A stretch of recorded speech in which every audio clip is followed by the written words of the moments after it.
Harihi Om. Sahana Vavatu. Sahanau Bhunaktu. Sahaviryan Karavavahai. Tejasvinavadhitamastu ma vidvishavahai. Om Shanti Shanti Shanti. Om Jaya Shri Krishna Chaitanya Prabhu Nityananda Shri Advaita Gadadhara Shiva Sari Gaura Bhakta Vrinda. Hare Krishna Krishna Krishna Hare Hare. Hare Rama Rama Rama Hare Hare. Right, so now we have in chapter 2 Kurukshetra. So now Krishna's left. Duryodhana tried to insult him. Karna's been met by Kunti and Krishna.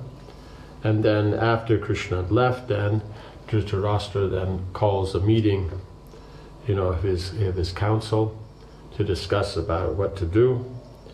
And Bhishmadev basically says, what do you mean what to do? You've insulted Krishna, and Duryodhana is not behaving properly. He won't make any concessions, so you just have war. So what do you mean? All we have to do is discuss what preparations for war, right? Drona and Kripa agreed with Bhishma, and Duryodhana smiled. The moment he had been waiting for was near. Now there would be no more moralizing and useless talk, right? Because they're all saying all these things that based on Shastra and what you should do and this and that. He's tired of that. He just wants war because he's so convinced that he'll just go in there and just mop up the battlefield. There'll be nothing left. He'll go back and then he'll enjoy the kingdom and all that. He doesn't realize that because he's not a devotee. He can't realize you offend Krishna, you offend the Vaishnavas. No one's going back. Means absolutely no one. The only one from the Kuru's side that goes back is, I think his name might be Vikarna, like that. I think Ashwatthama is left. It should have been obvious to everyone from the start that the only way to deal with the Pandavas was on the battlefield, right? Because he wants everything and wants to give up nothing. While everybody else is saying, no, the way to deal is just to make these adjustments and go back to what it was before the war. They had half the kingdom, they had half the kingdom. It was fine. But he has to have everything. So that's the point. So that's the point. Greed will destroy everything, because greed means there's so much ignorance and so much passion that you can't function in goodness anymore. And so you will always make a mistake. You will always destroy everything. It's just the way it is. The more greed, the more there'll be destruction. In the beginning, because that greed, you have more enthusiasm, you try harder, you get more things. But the methods you use and that, you don't care how you get it, it will be destroyed. It's just like what happens to you if you get too greedy at lunch. And you eat, 2 times, 3 times what you should. There's going to come, you're enjoying yourself, but it's going to come a point where you can't eat anymore, and then your stomach's going to be so disturbance, you can't sleep, you can't walk, you can't breathe properly, you just have to sit there, and then, it takes so much long time before you can again start to, it's just the way it is. But he can't see it, so his point is, finally everybody else is shutting up and doing the obvious.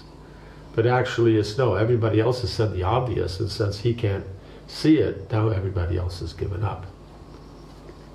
Krishna had shown supernatural power, so what? He was not even going to fight. He forgets he's God, he does control everything.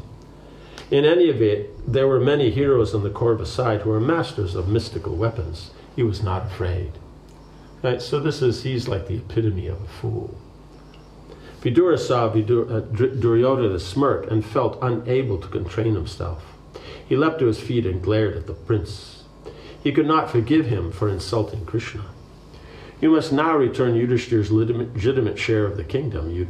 Yudhishthir has no enemies, and he has been more than forbearing. He is waiting with his younger brothers, among whom is the vengeful Bhima, breathing like a snake. Surely you are afraid of him. Duryodhana looked angrily at his uncle. Vidura continued, Lord Krishna, the Supreme Lord, has accepted Kunti's son as kinsman. He lives in Dwarka with the Yadu kings and princes, who have conquered unlimited rulers, and he is their lord. Surely you fear him. Vidura turned to the king. O ruler of the earth, by your inaction, you are supporting offense personified, Duryodhana. Okay, so he's speaking to Dhritarashtra.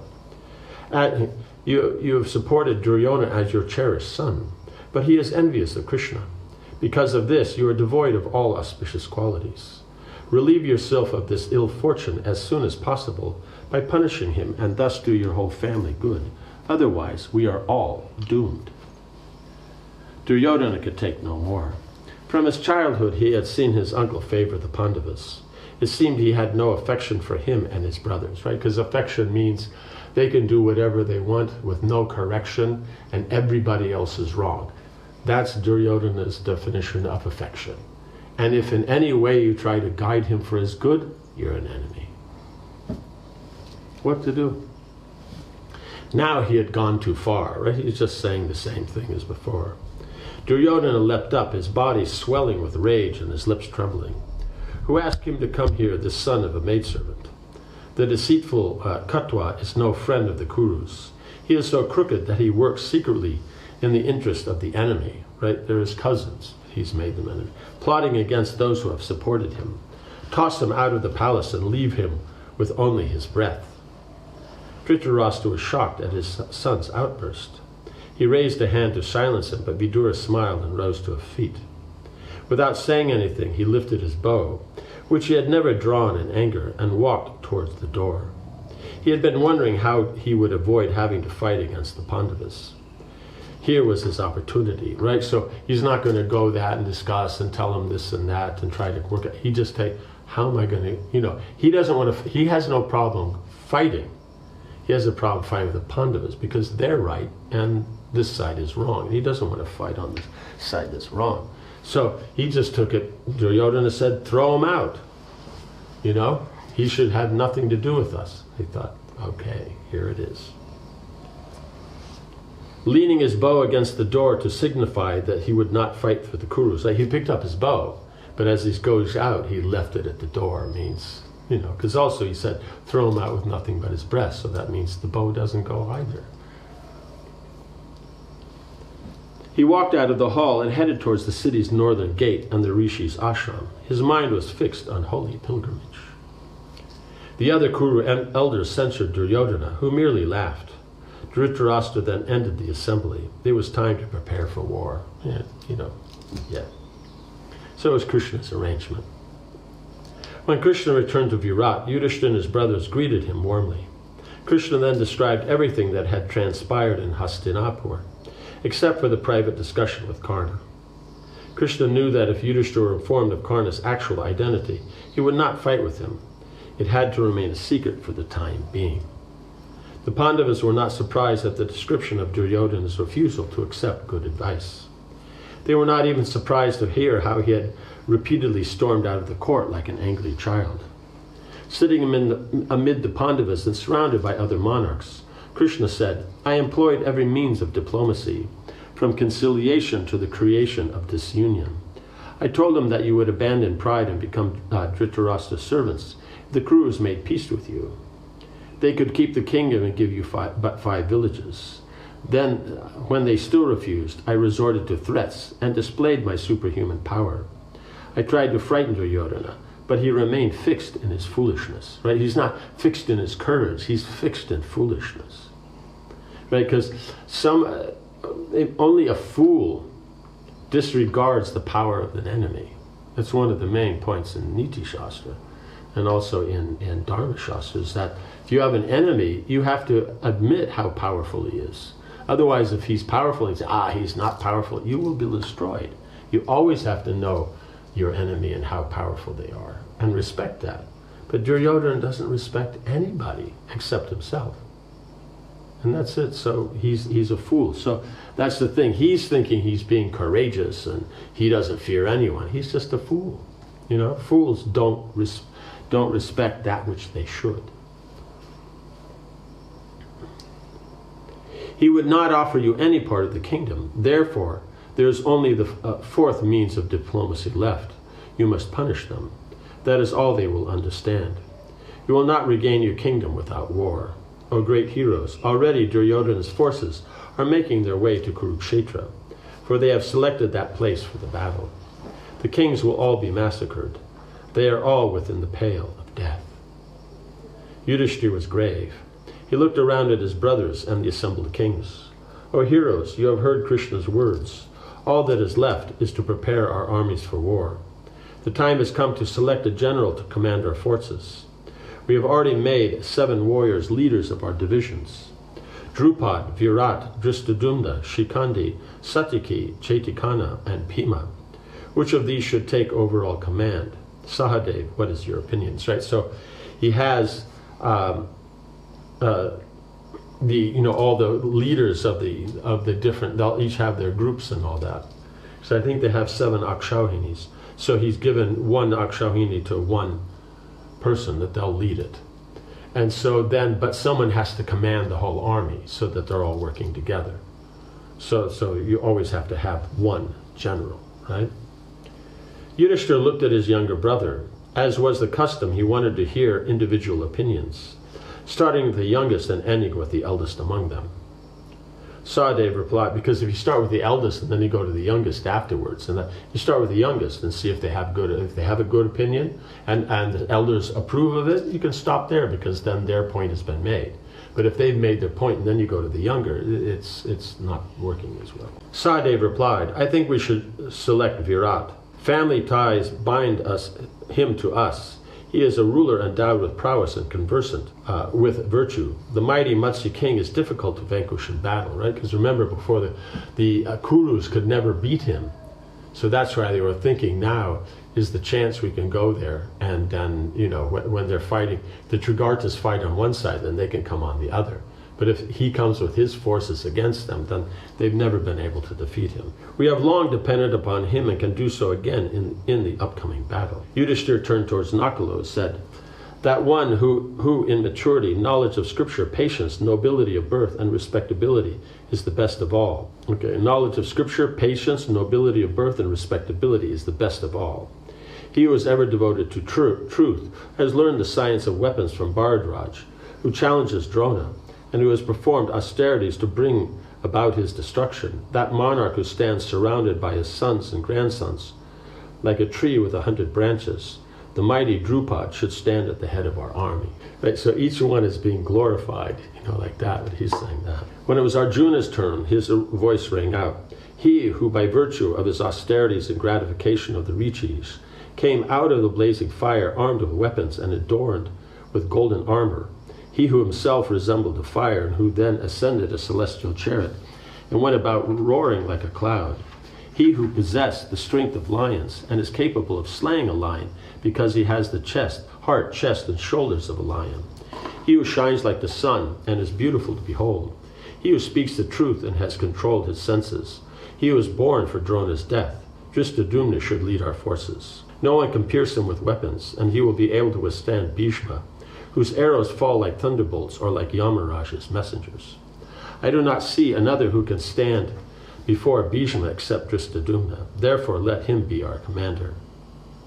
Right? Because, each is pointing out a special aspect and everything like that. But he's pointing out he's been born for Drona's death, and he's the only one who can stand up against Bhishma, because these are going to be your generals from the other side.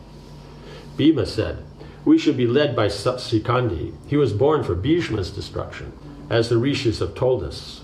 Because in the beginning, there's a good chance Drona won't fight, because being a Brahmin, he's not technically needs to fight. But Duryodhana will act in such a way, he wants everybody to fight for him no matter if it's proper or not. So then he'll insult him into fighting for him, right? When he stands ready for battle, displaying his celestial missiles, he resembles the great Parasuram. In my view, the man has not been born who can overcome him when he mounts his chariot, clad in mail and lifting his weapons. Only he will be able to slay Bhishma. Having heard from all his brothers, Yudhishthira said, Keshava alone knows the truth and untruth of all things, and their strength, weakness, and other inherent qualities. He whom Krishna, Lord of the Dasarha race, names will be our commander and no other. Krishna is the root of our victory or defeat. On him depend our lives, kingdom, success, happiness, and misery. My dear brothers, Keshava is the Lord and ordainer of all things. Let him speak, and let us abide by his decision. It is almost night. When he has named our commander, let us rest. In the morning, after worshipping our weapons and the Brahmins, we will march to Kurukshetra. Krishna said, any of the heroes named are capable of leading our army. All of them are competent and can inspire fear even in Indra. What to speak of Dhritarashtra's sons?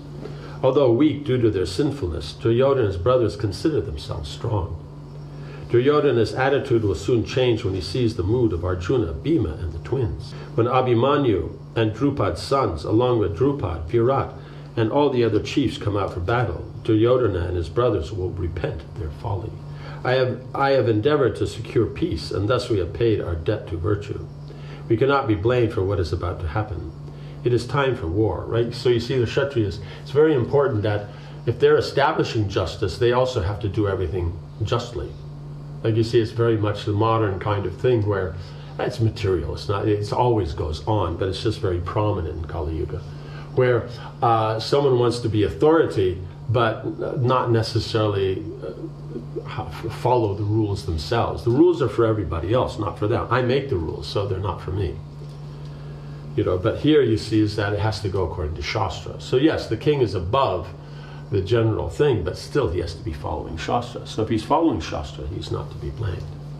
As far as leading our army is concerned, I agree with Dhananjaya. Let the mighty Drishtadumna become the general. When Krishna was finished speaking, the assembled kings, so he's pointed out all of them could. And there's a good chance all of them will at some point, like that. So that's always the position, is that as time goes, generals means you're fighting, but generals also get killed because they're fighting with other generals. And also their forces around them. So as it gets less, you have less soldiers, but you also have less generals, you have like that. And so you adjust with what you have. So at the beginning, probably at the end of each day, at the night, they'll figure out who's going to command the next day. And then they start, because then first thing in the morning, because if you have to work it out in the morning, you may be late, or people will be disturbed. But at night you do like that, and then everybody adjusts in the morning, and everyone's focused, and that's the way to do. When Krishna was finished speaking, the assembled kings and Kshatriyas shouted their agreement. They were enlivened at the prospect of a fight. None of them hesitated to accept Krishna's choice of a general. Then they all retired for the night. The next day they would march toward Kurukshetra, a journey of 6 or 7 days. So, as is also a journey of 6 or 7 days, and you also have that aspect of there was a particular time that Krishna had mentioned that it's an auspicious time to start. So then, they want to be there for that and start then. As the sun rose over Virat, the air was filled with the clamor of men and animals. Warriors rushed about in all directions, and shouts of "Yoke up" and "Load the weapons" were heard everywhere. Numerous conches were sounded, firing the men with enthusiasm, and Brahmins chanted auspicious hymns to invoke good fortune for the army. Elephants trumpeted and chariot wheels rattled. Drummers beat drums as the huge army began to trek to Kurukshetra. In front of the army marched Bhima and the twins, clad in shining mail. Behind them came Drishtadumna, surrounded by Draupadi's sons and Abhimanyu. So, because you're going to have the general leading, but there'll be others in front just in case, like that, because he has to be protected, but at the same time he's leading. And then you'll have, the next group, and then you'll have like this. And then farther back in there will be the king, like that. The soldiers were cheerful, and they shouted with joy. Yudhishthira rode in their midst. Right, so you see the difference is that here is that the soldiers, the warriors, they the prospect of fighting, that's their nature. And so then they're very comfortable with the idea. It's not that they got drafted and they don't want to be there. These people, they're professional warriors, so they want to be there. And here's an opportunity. If the kingdom's ruled nicely, it'll be very rare that there'll be a war. But in this case, Duryodhana then gives an opportunity for everybody. So we'll continue with how on the march. Om Hare Krishna, Krishna Krishna, Hare Hare, Hare Rama, Rama Rama, Hare Hare. Jai Srila Prabhupada ki Jai.